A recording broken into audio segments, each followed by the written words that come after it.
안녕하세요. 사람의 마음을 읽는 마음이음입니다. 여러분, 혹시 이런 경험 있으신가요?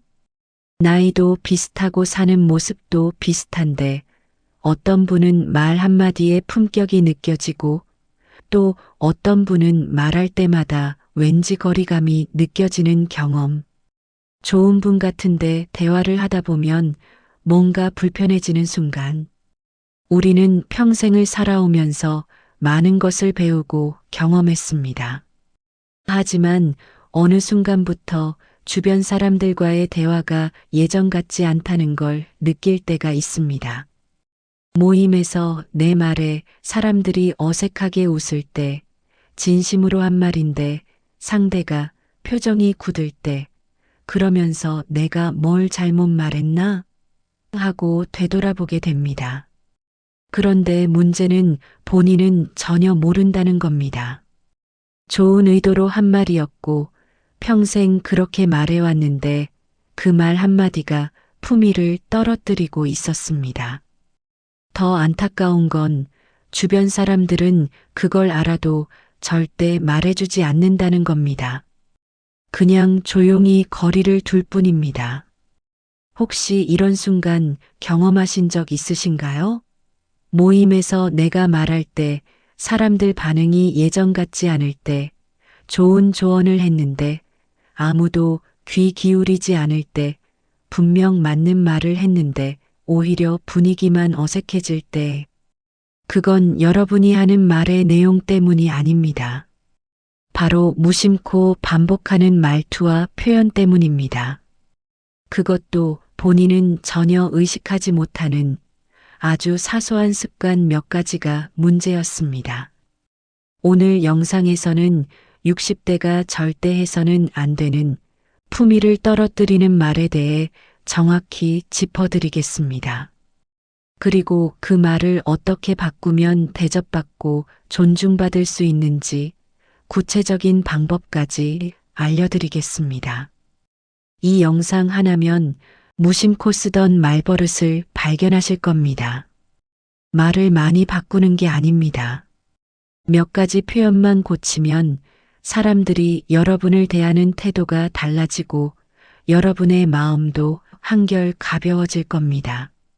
시작하기 전에 좋아요와 구독 부탁드립니다. 댓글로 여러분의 이야기도 들려주세요. 첫 번째, 내가 마리아로 시작하는 습관. 복지관에서 있었던 일입니다. 한 분이 요즘 손주 때문에 고민이라는 이야기를 꺼냈습니다. 우리 손주가 공부를 안 해서 걱정이에요. 그 말이 끝나기 무섭게 옆에 계시던 분이 이렇게 말씀하셨습니다. 내가 말이야, 우리 며느리한테 공부방 보내라고 했더니 금방 달라지더라고. 내가 말이야, 애들한테는 나처럼 해야 된다니까. 말을 꺼낸 분은 더 이상 아무 말도 하지 않았습니다. 그리고 대화는 그렇게 끝났습니다. 이 장면 낯설지 않으실 겁니다. 우리는 모임에서, 식당에서, 복지관에서, 그러면서 누군가 이야기를 시작하면 자연스럽게 내가 마리아라는 말로 대화에 끼어듭니다. 좋은 의도였습니다.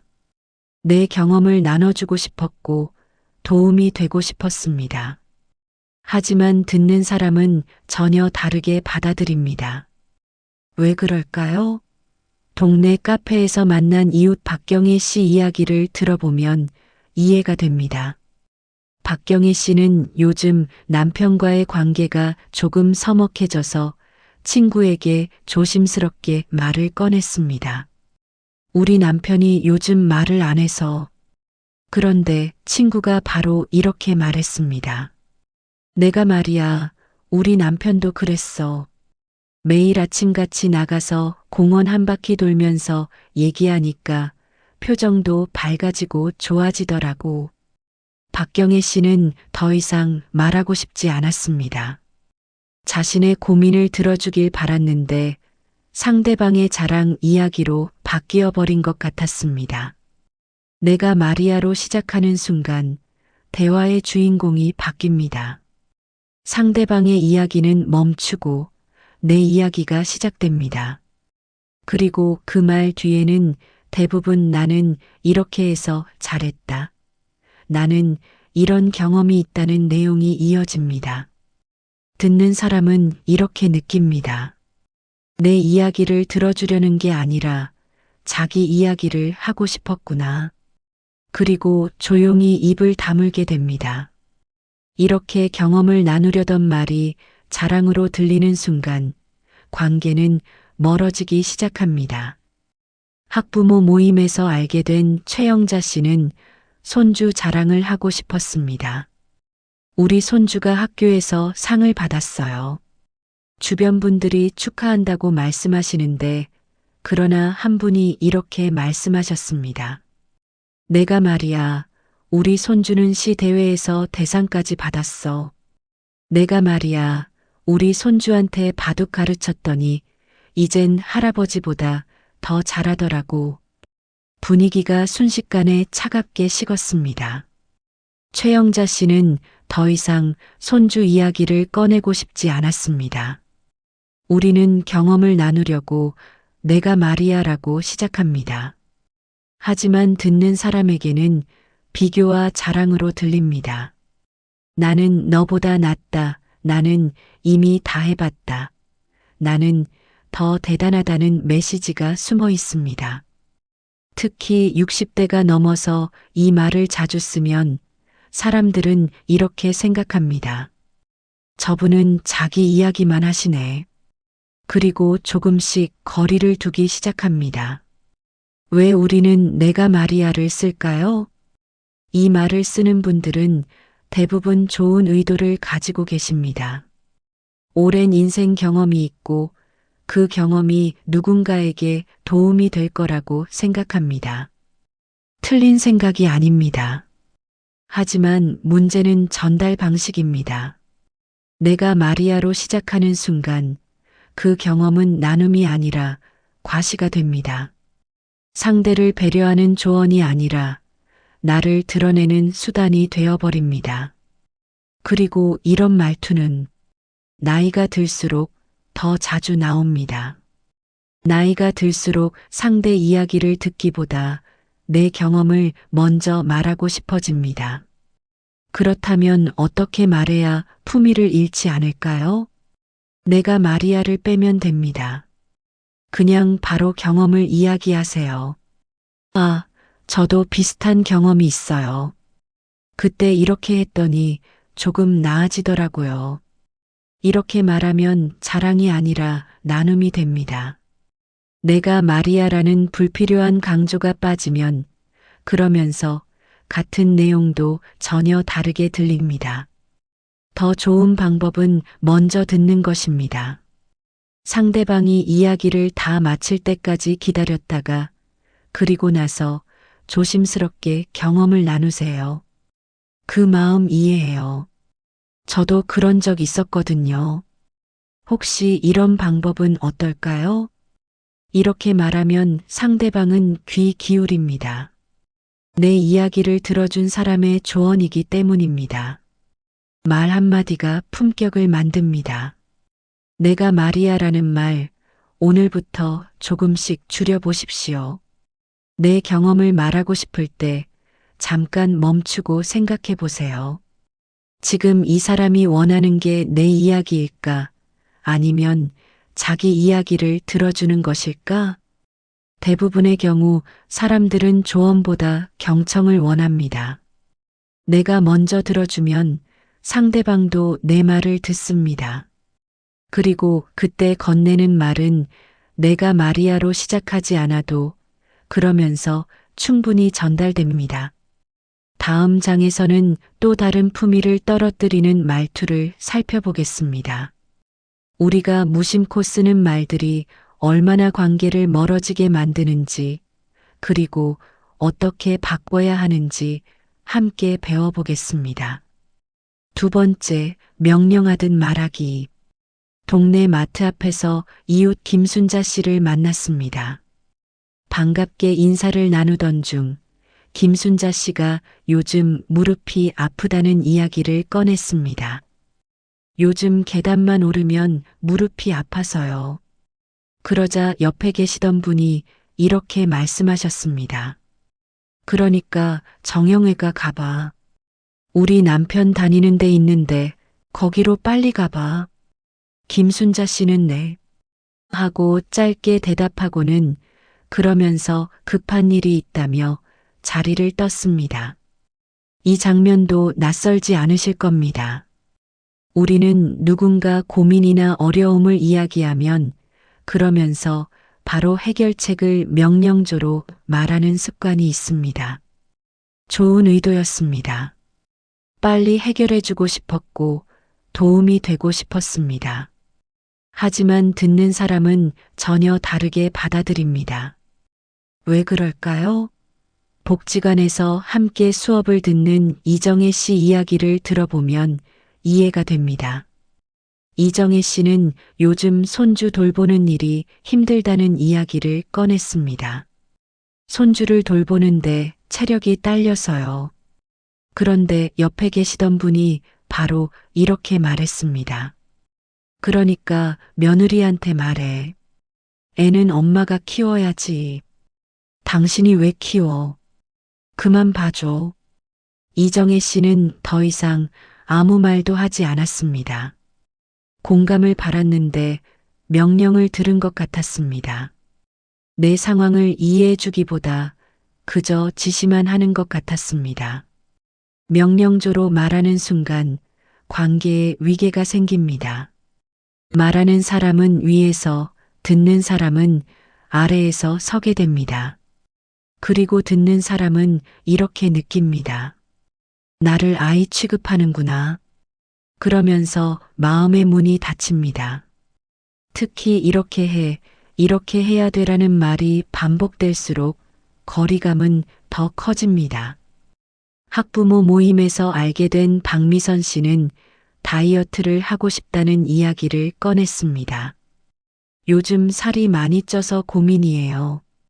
주변 분들이 공감해 주는데 그러나 한 분이 이렇게 말씀하셨습니다.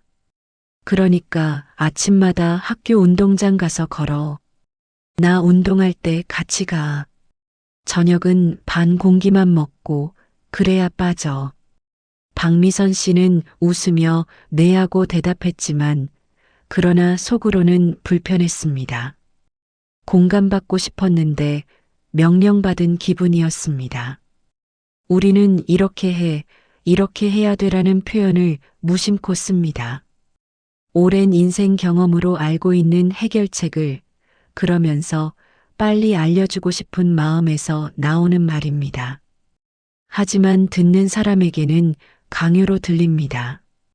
특히 같은 또래나 후배에게 이런 말투를 쓰면 상대방은 무시당한다고 느낍니다. 내가 그걸 몰라서 안 하는 줄 아나? 내 상황을 뭘 안다고 저렇게 말하지? 라는 생각이 듭니다. 이런 일이 반복되면 관계는 점점 멀어집니다.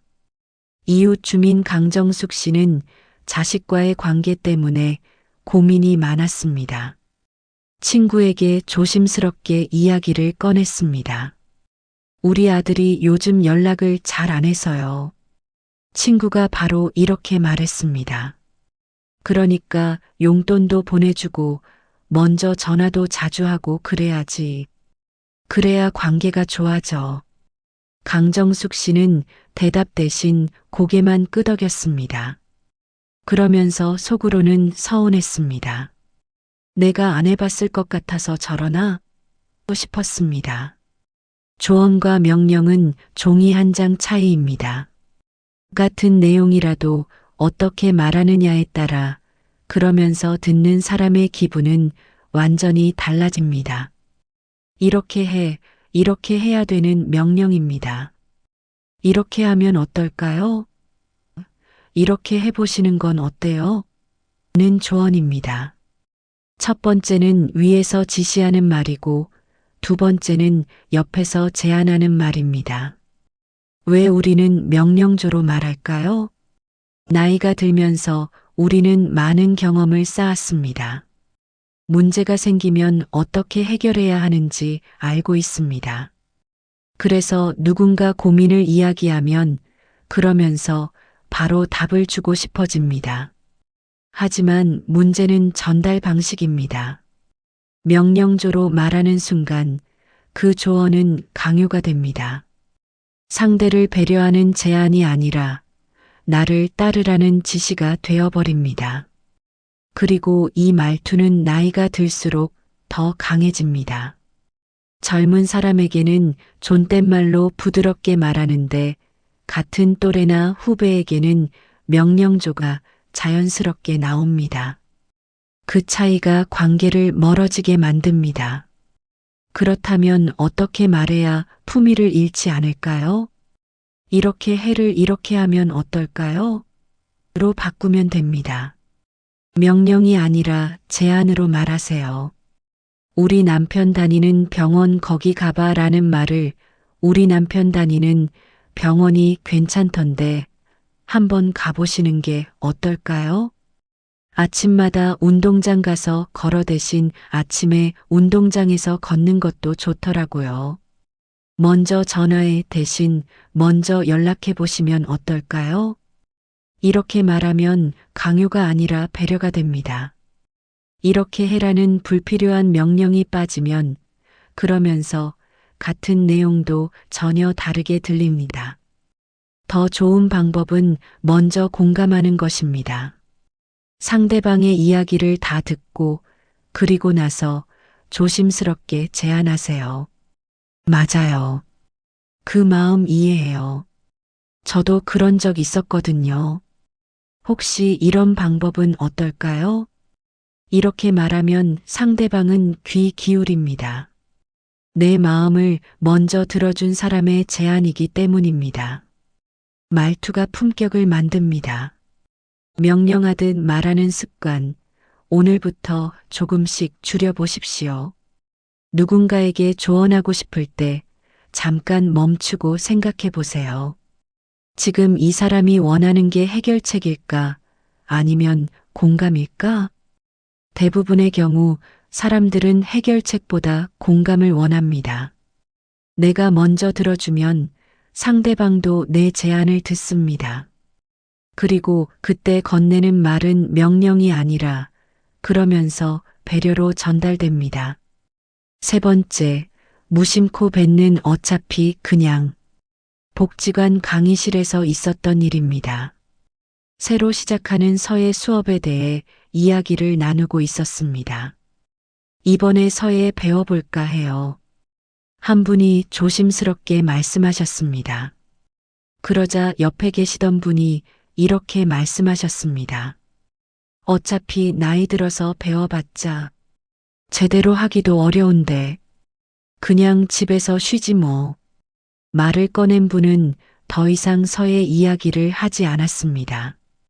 그리고 결국 수업 신청도 하지 않으셨습니다.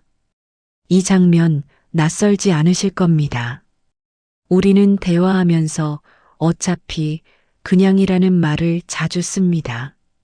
무심코 나오는 입버릇입니다. 특별한 의도가 있어서가 아니라 그냥 습관처럼 붙이는 말입니다. 하지만 듣는 사람은 전혀 다르게 받아들입니다. 왜 그럴까요? 동네 카페에서 만난 이웃 최은숙 씨 이야기를 들어보면 이해가 됩니다. 최은숙 씨는 요즘 운동을 시작하려고 계획 중이었습니다. 친구에게 그 이야기를 꺼냈습니다. 요가 학원 등록하려고요. 몸도 좀 풀고. 친구가 바로 이렇게 말했습니다. 어차피 몇 번 다니다 말 텐데 그냥 집에서 스트레칭이나 해. 최은숙 씨는 더 이상 운동 이야기를 하지 않았습니다. 의욕이 꺾여버린 겁니다. 응원받고 싶었는데 미리 포기하라는 말을 들은 것 같았습니다. 어차피라는 말은 체념입니다.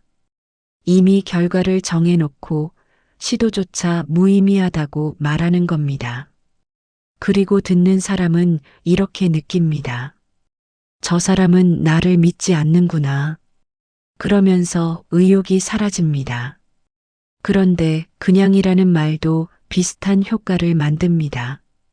동창회에서 만난 김영희 씨는 손주 생일 선물을 고민하고 있었습니다. 손주 생일인데 뭘 사줄까요? 주변 분들에게 물어봤습니다. 한 분이 이렇게 말씀하셨습니다. 그냥 돈 줘. 요즘 애들은 돈 제일 좋아해.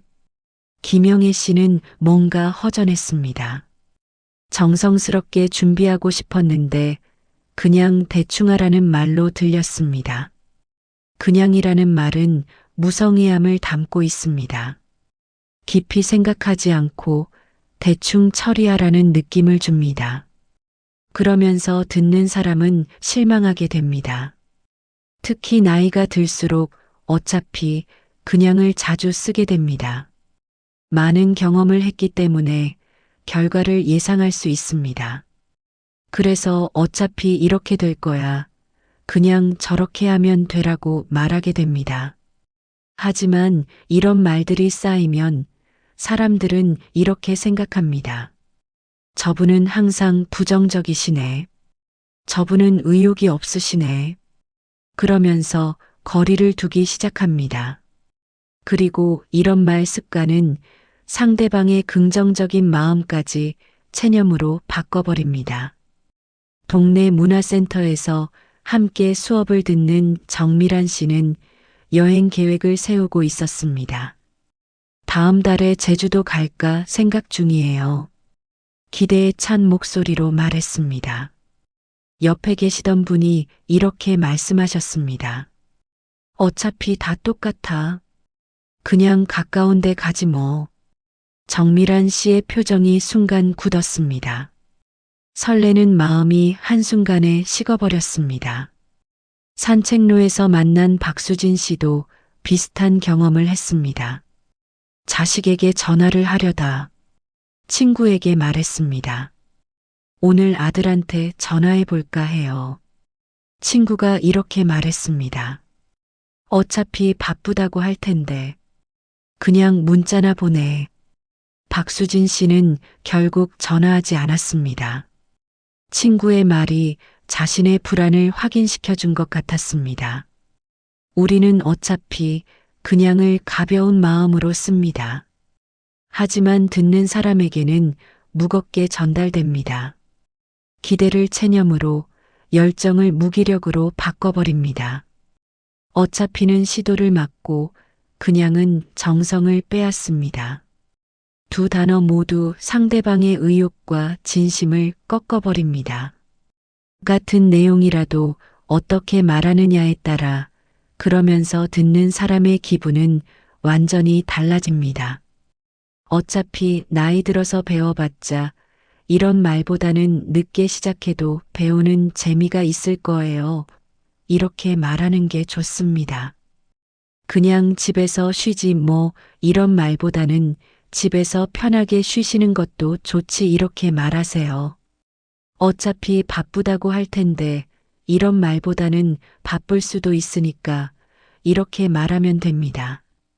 첫 번째는 포기를 강요하는 말이고 두 번째는 선택을 존중하는 말입니다.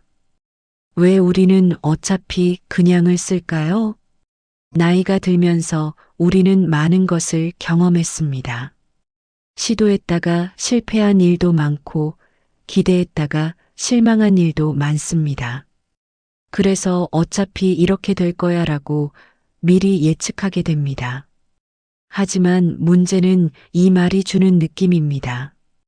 어차피는 체념을, 그냥은 무성의를 담고 있습니다.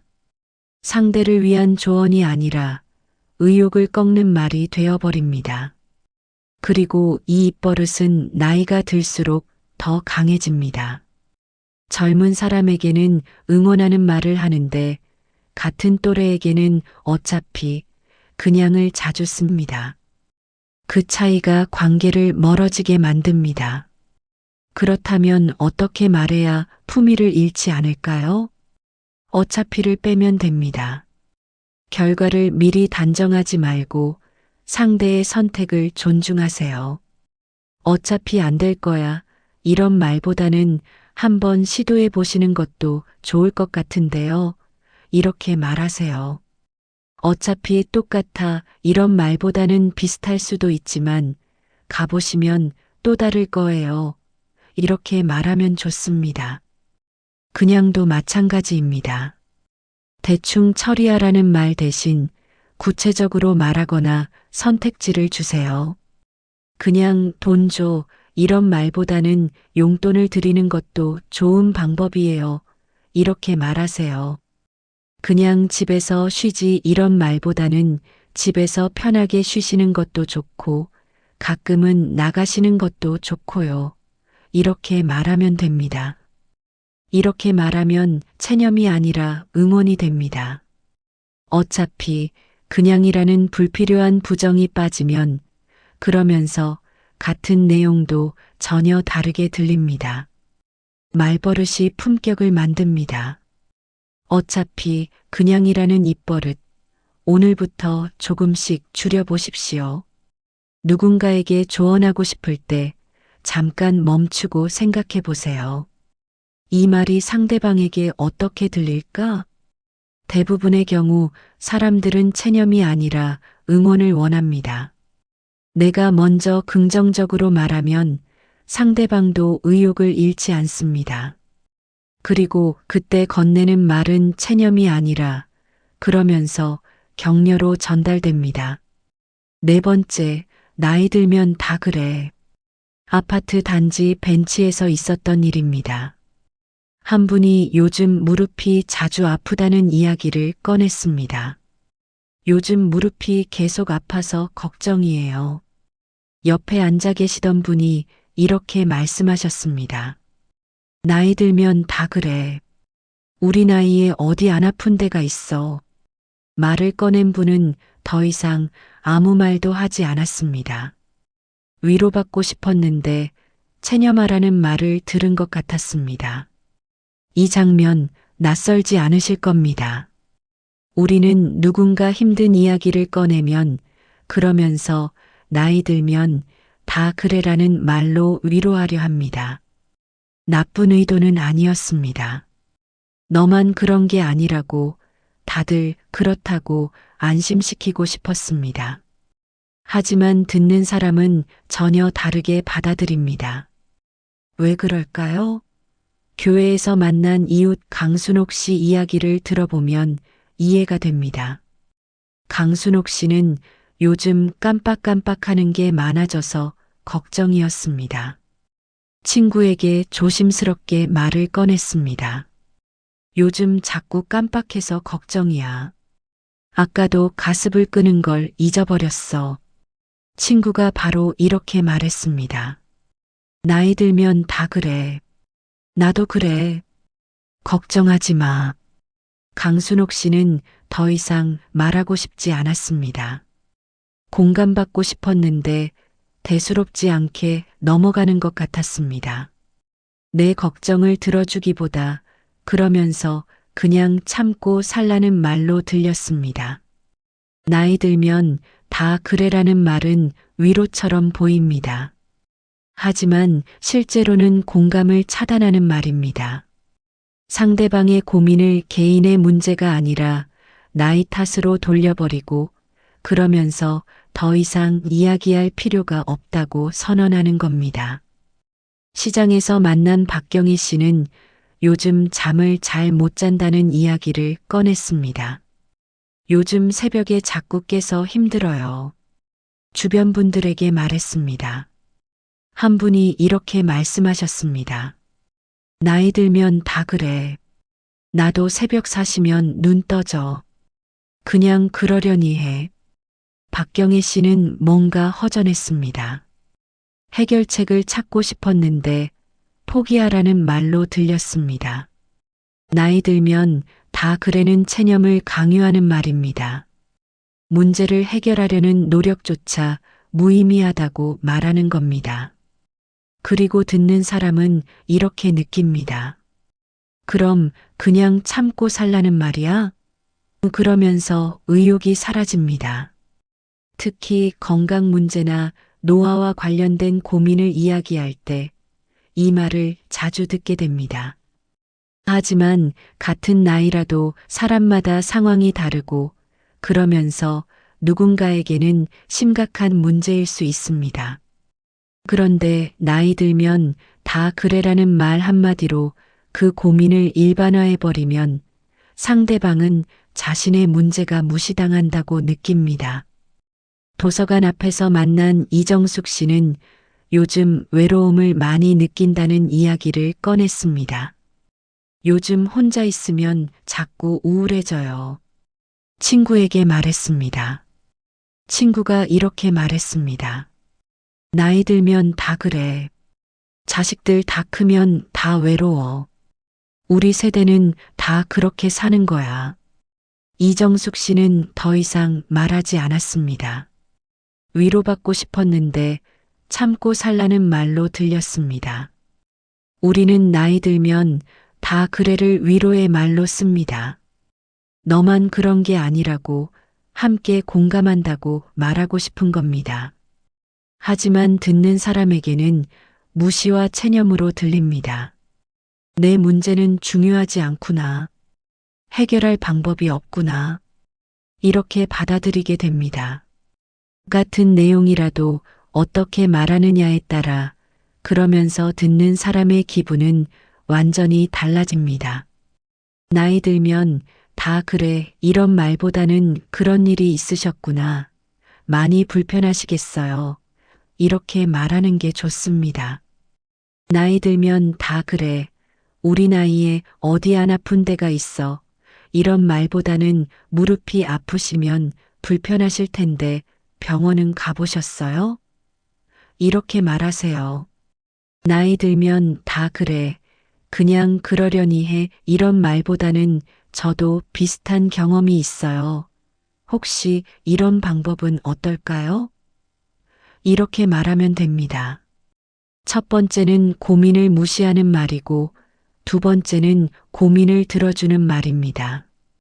왜 우리는 나이 들면 다 그래를 쓸까요? 나이가 들면서 우리는 비슷한 경험을 많이 합니다. 몸이 예전 같지 않고 기억력이 떨어지고 외로움을 느낍니다. 그래서 누군가 비슷한 고민을 이야기하면 그러면서 나이 들면 다 그래라고 말하게 됩니다. 하지만 문제는 이 말이 주는 느낌입니다. 나이 들면 다 그래는 위로가 아니라 체념입니다.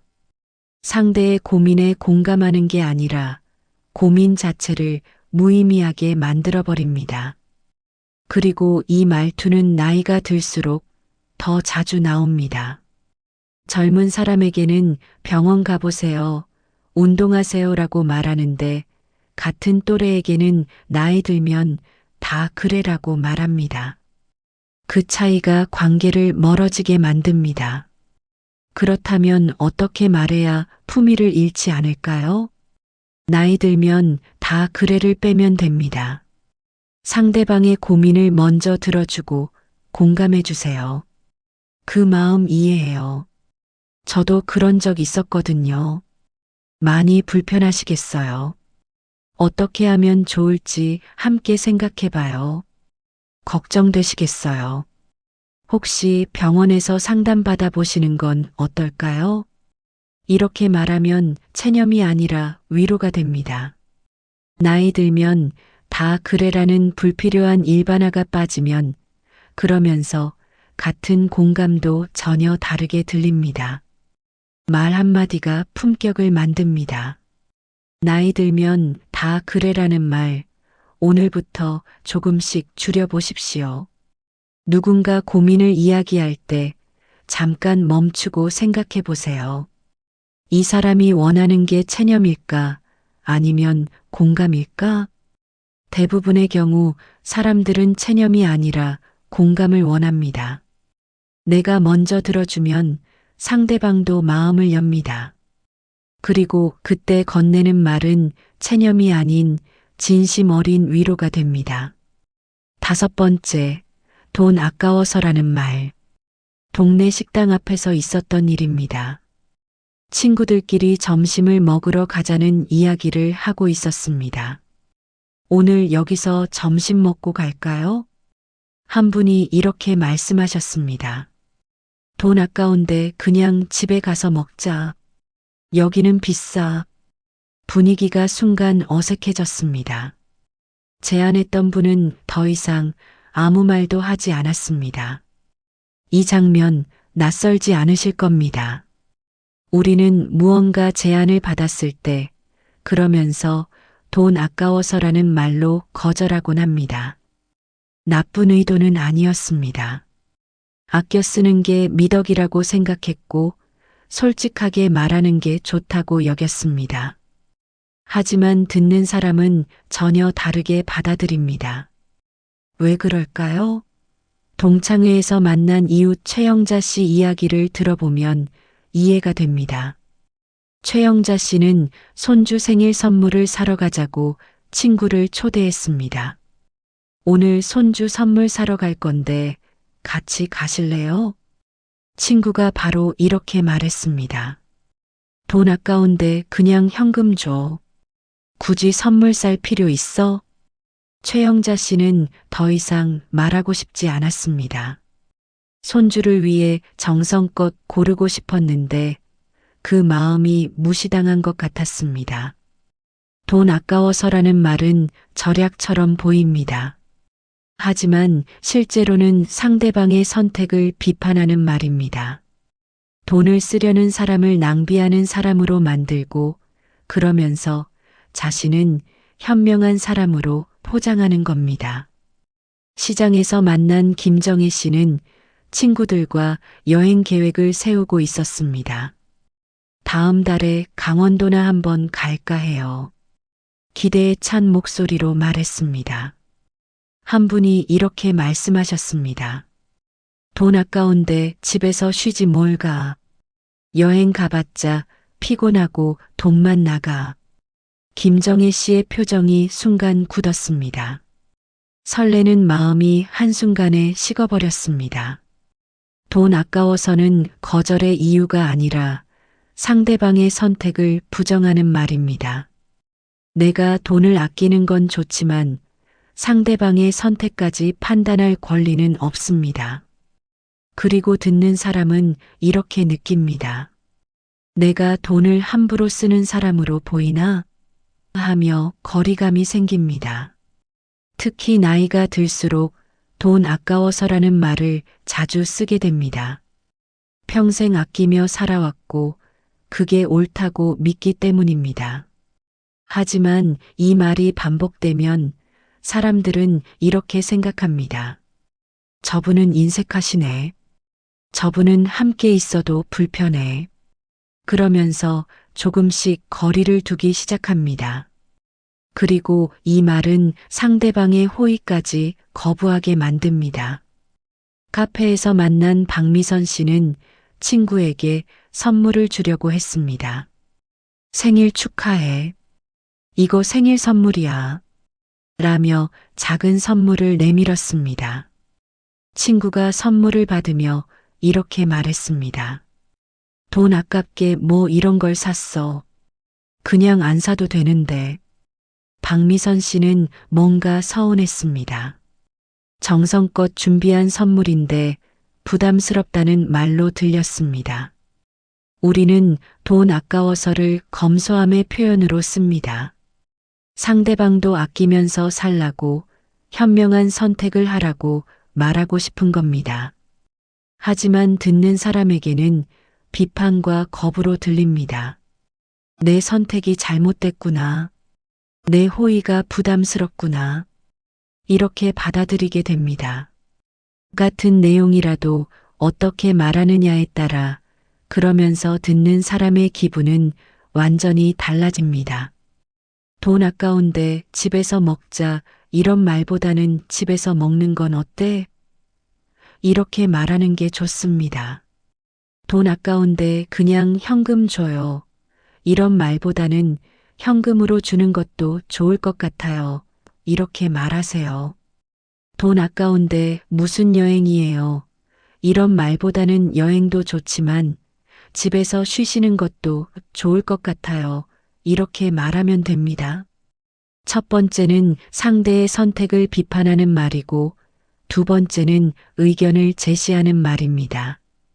왜 우리는 돈 아까워서를 쓸까요? 나이가 들면서 우리는 절약의 가치를 배웠습니다. 어렵게 살아온 세대라서 돈을 함부로 쓰는 걸 좋아하지 않습니다. 그래서 누군가 돈을 쓰려고 하면 그러면서 돈 아까워서라고 말하게 됩니다. 하지만 문제는 이 말이 주는 느낌입니다. 돈 아까워서는 절약이 아니라 인색함입니다. 자신의 가치관을 상대방에게 강요하고 상대방의 선택을 부정하는 말이 되어버립니다. 그리고 이 말투는 나이가 들수록 더 강해집니다. 젊은 사람에게는 좋아요, 가세요라고 말하는데 같은 또래에게는 돈 아까워서라고 말합니다. 그 차이가 관계를 멀어지게 만듭니다. 그렇다면 어떻게 말해야 품위를 잃지 않을까요? 돈 아까워서를 빼면 됩니다. 내 의견을 말하되 상대방의 선택을 존중하세요. 저는 집에서 먹는 게 더 편한데 어떠세요? 현금을 드리는 것도 괜찮을 것 같아요. 저는 집에서 쉬고 싶은데 여러분은 어떠세요? 이렇게 말하면 강요가 아니라 제안이 됩니다.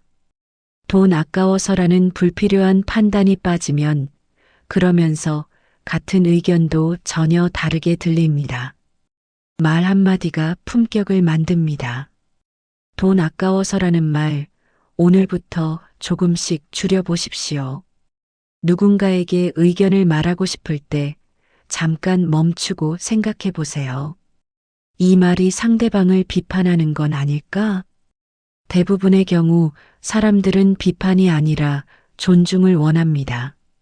내가 먼저 존중하면 상대방도 내 의견을 듣습니다. 그리고 그때 건네는 말은 비판이 아닌 배려가 됩니다. 6번째, 다 너 잘 되라고 하는 말이야. 문화센터에서 있었던 일입니다. 한 분이 요즘 자식이 연락을 자주 안 한다는 이야기를 꺼냈습니다. 요즘 우리 아들이 전화를 안 해서 서운해요. 옆에 계시던 분이 이렇게 말씀하셨습니다. 그러니까 자식한테 용돈도 보내주고 챙겨줘야지. 다 너 잘 되라고 하는 말이야. 말을 꺼낸 분은 더 이상 아무 말도 하지 않았습니다. 위로받고 싶었는데 잔소리를 들은 것 같았습니다. 이 장면 낯설지 않으실 겁니다. 우리는 누군가 고민을 이야기하면 그러면서 조언을 하고 다 너 잘 되라고 하는 말이야 라고 덧붙입니다. 나쁜 의도는 아니었습니다. 진심으로 도움이 되고 싶었고 상대방을 위한 말이라는 걸 강조하고 싶었습니다. 하지만 듣는 사람은 전혀 다르게 받아들입니다. 왜 그럴까요? 은행 앞에서 만난 이웃 정수진 씨 이야기를 들어보면 이해가 됩니다. 정수진 씨는 요즘 다이어트를 하고 있다는 이야기를 꺼냈습니다. 친구에게 말했습니다. 요즘 저녁 거르고 있어. 살 좀 빼려고. 친구가 바로 이렇게 말했습니다. 그러지 말고 밥은 먹어. 건강 망쳐. 다 너 잘 되라고 하는 말이야. 정수진 씨는 더 이상 말하고 싶지 않았습니다. 공감받고 싶었는데 훈계를 듣는 것 같았습니다. 다 너 잘 되라고라는 말이 오히려 부담스럽게 느껴졌습니다. 다 너 잘 되라고 하는 말이야라는 표현은 선의처럼 보입니다. 하지만 실제로는 자신의 조언을 정당화하는 말입니다. 상대방이 거부할 수 없게 만들고 그러면서 내 말을 들어야 한다고 강요하는 겁니다. 약국 앞에서 만난 김영희 씨는 요즘 손주 교육 문제로 고민이었습니다. 우리 손주가 학원을 너무 싫어해서요. 주변 분들에게 말했습니다. 한 분이 이렇게 말씀하셨습니다. 그래도 학원은 보내야지. 나중에 후회하지 말고 싫다고 해도 보내. 다 손주 잘 되라고 하는 말이야. 김영애 씨는 뭔가 허전했습니다. 고민을 나누고 싶었는데 정답을 강요당하는 것 같았습니다.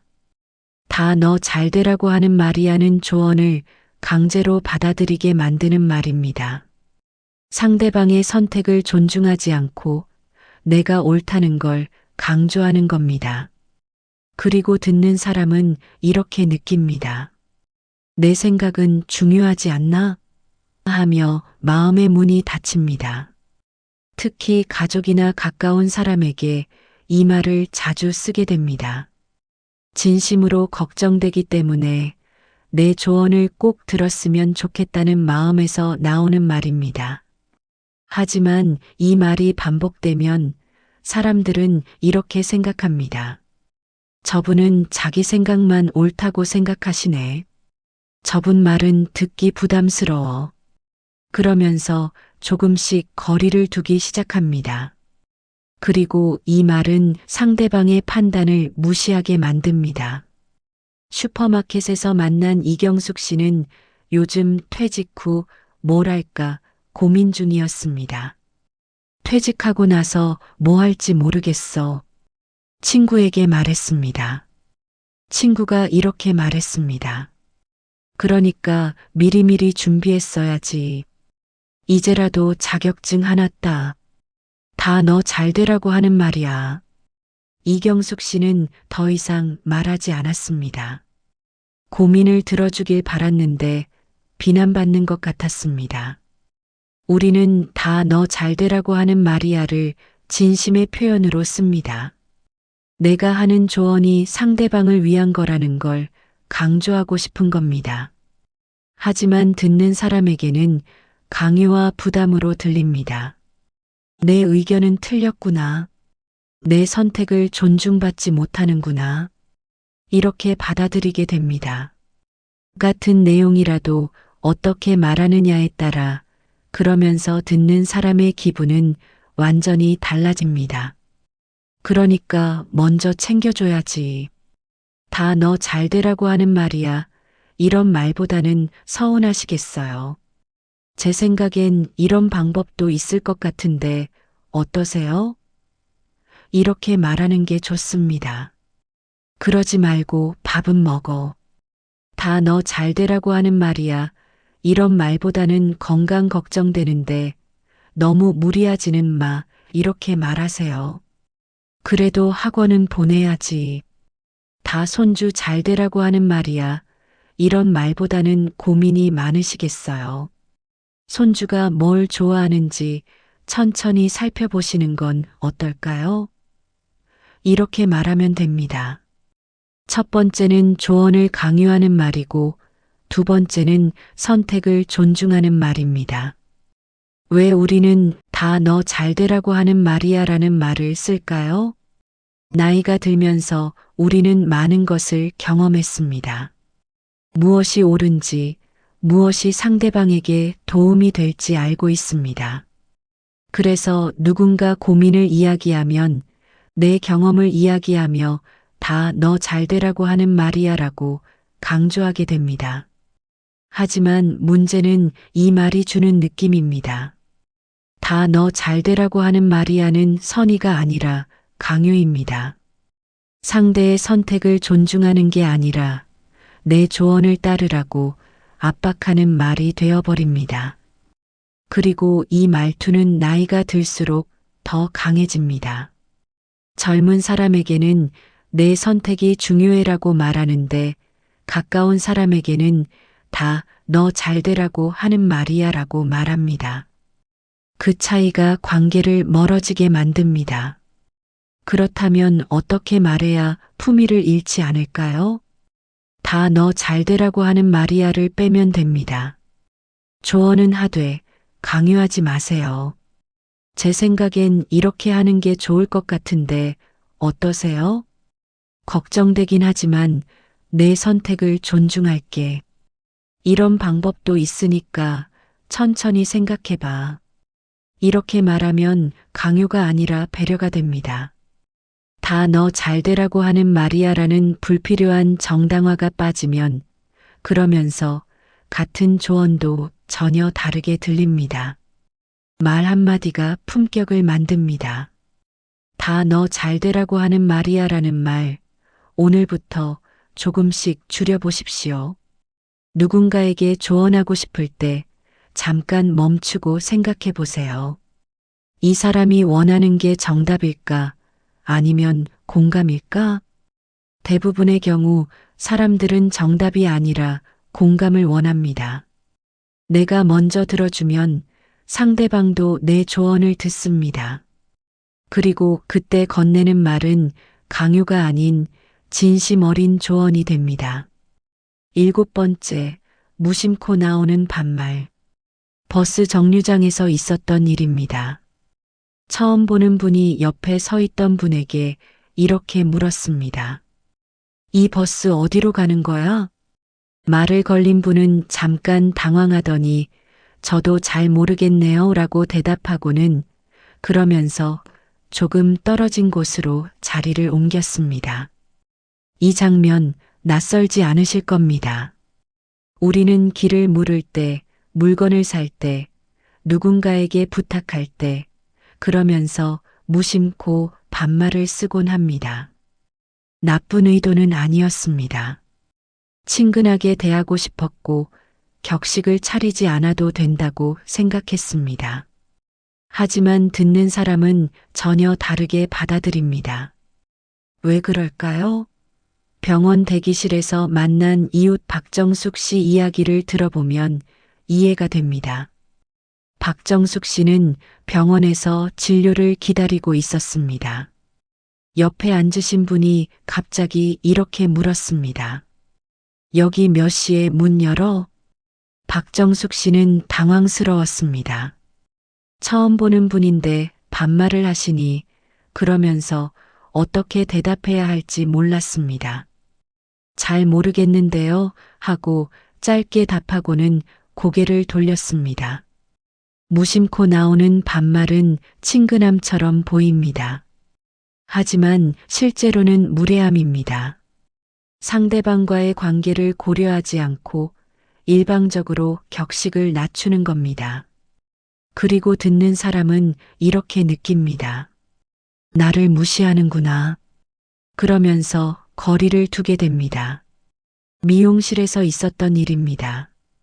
김영숙 씨는 파마를 하고 있었습니다. 옆자리에 앉으신 분이 미용사에게 이렇게 말했습니다. 저기 물 좀 가져와.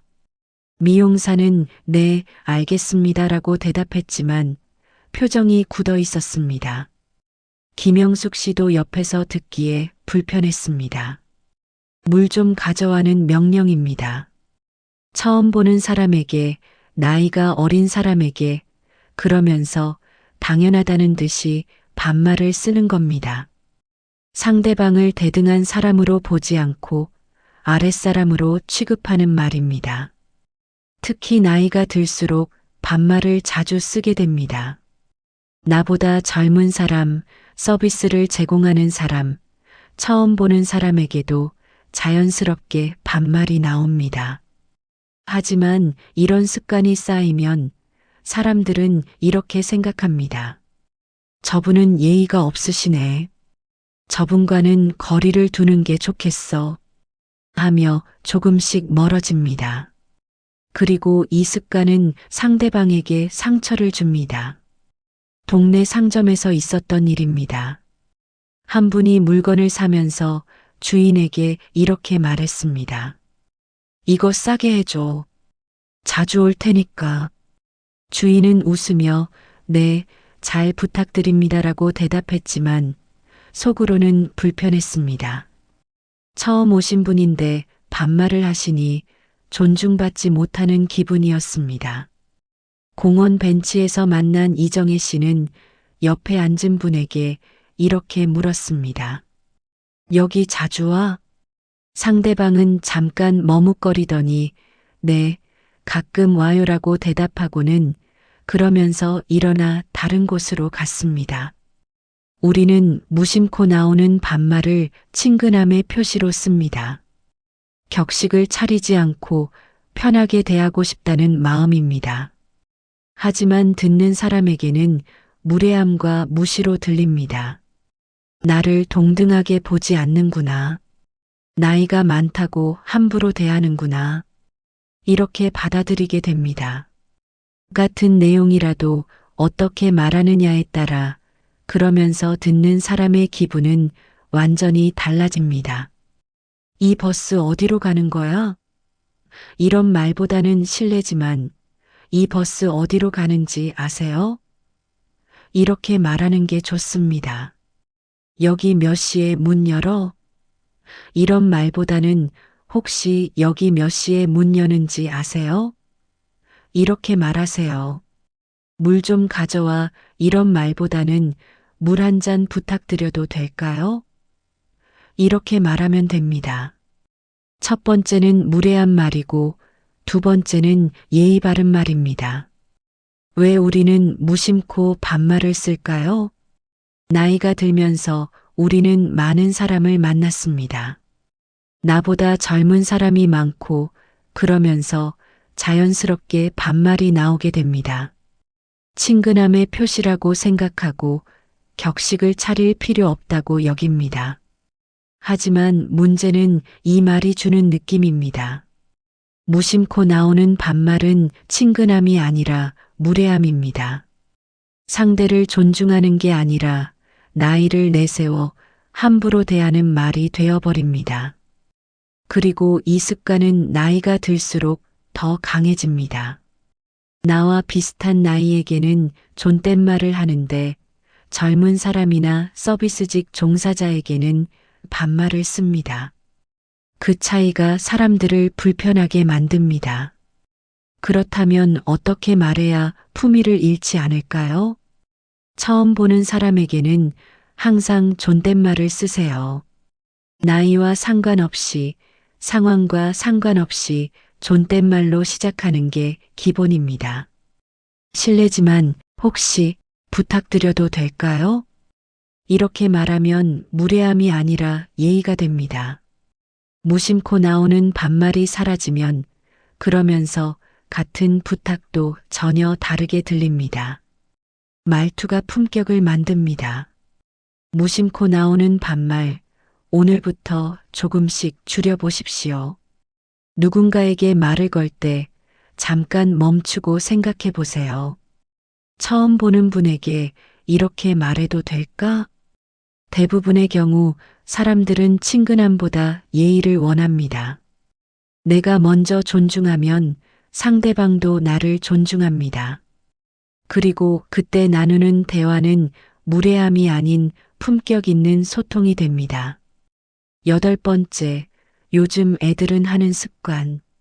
동네 카페에서 있었던 일입니다. 젊은 직원이 주문을 받고 있었습니다. 한 분이 커피를 주문하면서 이렇게 말씀하셨습니다. 아, 요즘 애들은 말을 안 들어. 3번은 말해야 겨우 알아듣더라고. 옆에서 듣고 있던 직원의 표정이 굳었습니다. 손님은 자기 이야기를 하는 것처럼 말했지만 직원은 자신을 향한 말로 들렸습니다. 이 장면 낯설지 않으실 겁니다. 우리는 일상 대화에서 요즘 애들은이라는 표현을 자주 씁니다. 젊은 세대를 이야기할 때, 불만을 표현할 때 자연스럽게 이 말이 나옵니다. 나쁜 의도는 아니었습니다.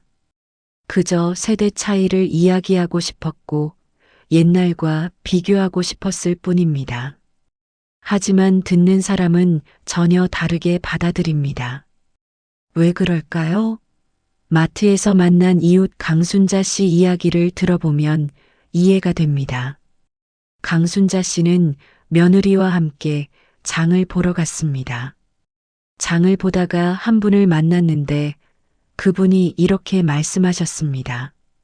요즘 애들은 다 그래. 부모 말 안 듣고 자기 맘대로야. 며느리는 아무 말 없이 장바구니만 밀었습니다. 집에 돌아와서도 말수가 줄었습니다. 강순자 씨는 나중에서야 며느리가 상처받았다는 걸 알았습니다. 요즘 애들은이라는 말은 세대 이야기처럼 보입니다. 하지만 실제로는 비난입니다. 젊은 세대 전체를 하나로 묶어서 부정적으로 평가하고 그러면서 우리 세대가 더 낫다고 말하는 겁니다. 그리고 듣는 사람은 이렇게 느낍니다. 나도 그 요즘 애들 중 하나구나. 그러면서 거리감이 생깁니다. 식당에서 있었던 일입니다. 박미경 씨는 딸과 함께 식사를 하고 있었습니다. 옆 테이블에 계신 분들이 이야기하는 소리가 들렸습니다. 요즘 애들은 예의가 없어. 어른 앞에서도 다리나 꼬고 앉고 말이야. 딸은 자신도 모르게 다리를 내렸습니다. 밥맛이 뚝 떨어졌다고 했습니다. 요즘 애들은 일반화입니다. 개인의 문제를 세대 전체의 문제로 만들고 한 사람의 행동을 모든 젊은이의 특징으로 규정합니다. 그리고 그 자리에 있는 젊은 사람들은 모두 공격받는다고 느낍니다. 특히 가족이나 지인 앞에서 이 말을 하면 그 사람은 더욱 상처받습니다. 며느리, 자녀, 손주 앞에서 요즘 애들은이라고 말하면 그들은 직접 비난받는 것처럼 느낍니다. 하지만 이런 말이 반복되면 사람들은 이렇게 생각합니다. 저분은 젊은 사람을 싫어하시네. 저분과는 대화가 통하지 않아. 그러면서 조금씩 멀어집니다. 그리고 이 말은 세대 간 벽을 더 높이 쌓습니다. 공원에서 만난 이영숙 씨는 손주와 산책을 하고 있었습니다. 벤치에 앉아 쉬는데 옆에 계신 분들이 이야기하는 소리가 들렸습니다. 요즘 애들은 핸드폰만 봐. 책은 안 읽더라. 손주는 가방에서 책을 꺼내려다 그만뒀습니다. 할머니에게 빨리 가자고 했습니다. 슈퍼마켓 계산대에서 있었던 일입니다. 한 분이 젊은 직원에게 이렇게 말씀하셨습니다. 요즘 애들은 계산도 느려. 예전엔 계산기 없어도 빨랐는데. 직원은 아무 말 없이 계산을 계속했지만 손이 떨리고 있었습니다. 우리는 요즘 애들은을 세대 비교의 표현으로 씁니다. 옛날이 더 좋았다고, 우리 때가 더 나았다고 말하고 싶은 겁니다. 하지만 듣는 사람에게는 비난과 무시로 들립니다. 우리 세대는 문제가 있구나. 나는 인정받지 못하는구나. 이렇게 받아들이게 됩니다. 같은 내용이라도 어떻게 말하느냐에 따라 그러면서 듣는 사람의 기분은 완전히 달라집니다. 요즘 애들은 말을 안 들어 이런 말보다는 사람마다 다르긴 한데 가끔 소통이 어려울 때가 있어 이렇게 말하는 게 좋습니다. 요즘 애들은 부모 말 안 듣고 자기 맘대로야 이런 말보다는 요즘은 세대 차이가 있는 것 같아 이렇게 말하세요. 요즘 애들은 예의가 없어 이런 말보다는 세대마다 방식이 다른 것 같아 이렇게 말하면 됩니다. 첫 번째는 세대를 비난하는 말이고 두 번째는 차이를 인정하는 말입니다. 왜 우리는 요즘 애들은을 쓸까요? 나이가 들면서 우리는 세대 차이를 많이 느낍니다. 젊은 사람들의 행동이 이해되지 않고 말이 통하지 않는다고 느낍니다. 그래서 요즘 애들은이라고 말하게 됩니다. 하지만 문제는 이 말이 주는 느낌입니다. 요즘 애들은은 세대 차이가 아니라 세대 비난입니다. 다름을 인정하는 게 아니라 틀렸다고 판단하는 말이 되어버립니다. 그리고 이 말투는 나이가 들수록 더 강해집니다. 우리 세대끼리는 예전엔 좋았지라고 말하는데 젊은 사람이 있으면 요즘 애들은이라고 말합니다. 그 차이가 세대 간 벽을 만듭니다. 그렇다면 어떻게 말해야 품위를 잃지 않을까요? 요즘 애들은을 빼면 됩니다. 세대 전체를 일반화하지 말고 개인이나 상황을 이야기하세요. 그 사람은 조금 다르네요. 세대마다 방식이 다른 것 같아요. 요즘 시대가 많이 변한 것 같아요. 이렇게 말하면 비난이 아니라 이해가 됩니다. 요즘 애들은이라는 불필요한 일반화가 빠지면 그러면서 같은 의견도 전혀 다르게 들립니다.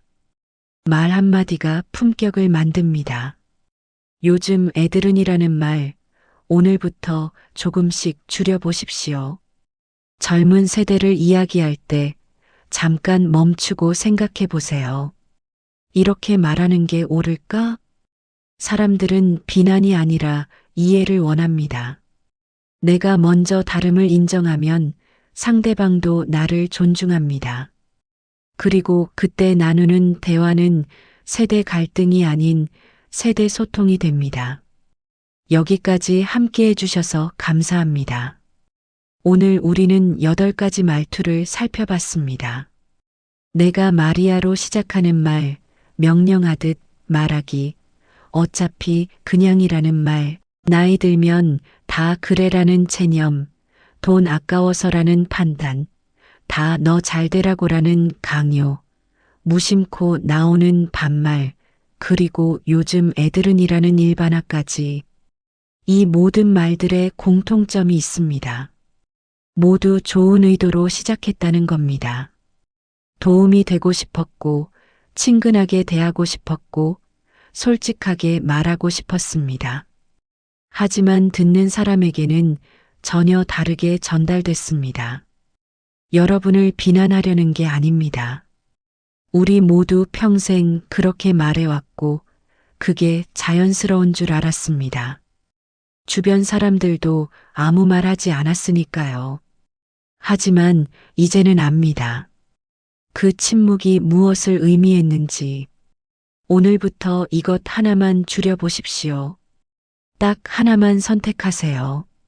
내가 마리아를 줄이든 어차피를 안 쓰든 반말을 조심하든 하나만 바꿔보세요. 완벽하게 고칠 필요 없습니다. 조금씩 천천히 바꾸면 됩니다. 말을 바꾸면 관계가 바뀝니다. 관계가 바뀌면 마음이 편해집니다. 사람들이 여러분을 대하는 태도가 달라지고 그러면서 여러분 스스로도 더 당당해질 겁니다. 말의 품격은 나이에서 나오는 게 아닙니다. 상대를 존중하는 태도에서 나옵니다. 위에서 말하는 게 아니라 옆에서 말하는 것, 명령하는 게 아니라 제안하는 것, 판단하는 게 아니라 공감하는 것, 이것이 품격입니다. 오늘 내용 기억하시면서 조금씩 바꿔보세요. 작은 변화가 관계를 편안하게 만들고 여러분의 마음도 한결 가벼워질 겁니다. 지금까지 함께 나눈 이야기로 마음이 한결 편안해지셨다면 좋아요와 구독 부탁드립니다. 앞으로도 사람의 마음을 따뜻하게 잇는 마음이음 이야기 전해드릴게요. 댓글로 여러분의 이야기도 들려주세요. 감사합니다.